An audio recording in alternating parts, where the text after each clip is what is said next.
सुदामा जी जैसी कथा है ईश्वरदास की। तो ईश्वरदास जी उनकी उनकी पत्नी, 2-4 बालक थे। ईश्वरदास जी बड़ी दीनहीन अवस्था में रहते थे, ज्यादा संपत्ति उनके पास थी नहीं। एक दिन बच्चे बहुत जोर जोर से रोने लगे तो श्री ईश्वरदास जी ने अपनी पत्नी से कहा, ए भाई बालक क्यों रो रहे हैं, इनको शांत कराओ।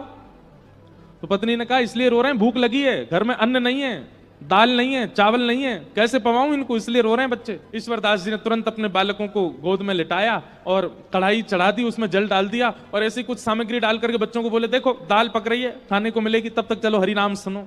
बालकों को हरिनाम हरि कथा सुनाते सुनाते सुनाते सुला दिया। ठाकुर जी से देखा नहीं गया। हम फिर लीला ऐसी कथा आती है, पत्नी ने ईश्वरदास जी से कहा कि आप नित्य की भक्ति संकल्प के साथ करना शुरू कर दो। ईश्वरदास जी बोले, क्या संकल्प करूं? बोले, ठाकुर जी से प्रार्थना किया करो और ठाकुर जी से संकल्प कर दिया करो, हे ठाकुर जी आप हमको अन्न दीजिए, धन दीजिए, संपत्ति दीजिए, इन सबका दशांश आपकी सेवा में लगाया करूंगा, बाकियों से अपने घर परिवार का पोषण करूंगा। ऐसा संकल्पित होकर के भजन किया करो। ईश्वरदास जी संकल्प नहीं कर रहे थे। पत्नी से कहा, बोले अन्न रोटी मांगूंगा भगवान से भजन करके? अरे भजन करके ठाकुर जी को मांगूंगा, कभी अन्न जल नहीं मांग सकता। चाहे भूखा मर जाऊं, चाहे प्राण निकल जाए, पर अन्न जल रोटी कपड़ा घर मकान ये सब ठाकुर जी से नहीं मांगूंगा। ये तो प्रारब्ध से मिलने वाली वस्तु हैं, इनके लिए ठाकुर जी को क्यों परेशान करूं मैं? ईश्वरदास जी ने अपने पुत्रों को गोद में सुला दिया और ऐसी खाली कढ़ाई अग्नि के ऊपर रख दी।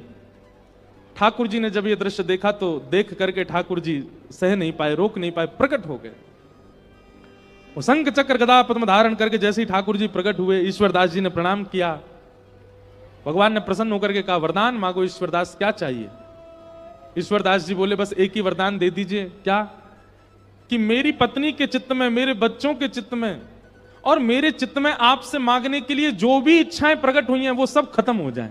हम कुछ मांगे ही ना आपसे, मेरी पत्नी भी ना मांगे, मेरे बच्चे भी ना मांगे, मैं भी ना मांगू, हम चारों पांचों शून्य हो जाएं चित्त से। हम आपको देख लिए हैं, इसके बाद हम कुछ ना मांगे।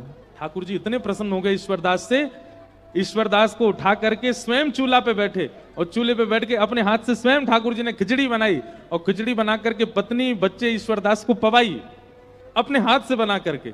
और जैसे ही खिचड़ी पा करके तृप्त हुए, तृप्त होते ही ठाकुर जी ने कहा, अब आपकी लीला पूर्ण हुई, अब आपका इस धराधाम पर रहने का कोई औचित्य नहीं, चलो हमारे साथ। पत्नी, बच्चे, ईश्वरदास, और ईश्वरदास जी की एक पतली सी घोड़ी थी, मरी गिरी सी बेचारी, वो भी नहीं खा पी पाती थी, उसको भी ठाकुर जी ने मुक्ति प्रदान कर दी। सबको लेकर के ठाकुर जी वैकुंठ प्रस्थान कर गए।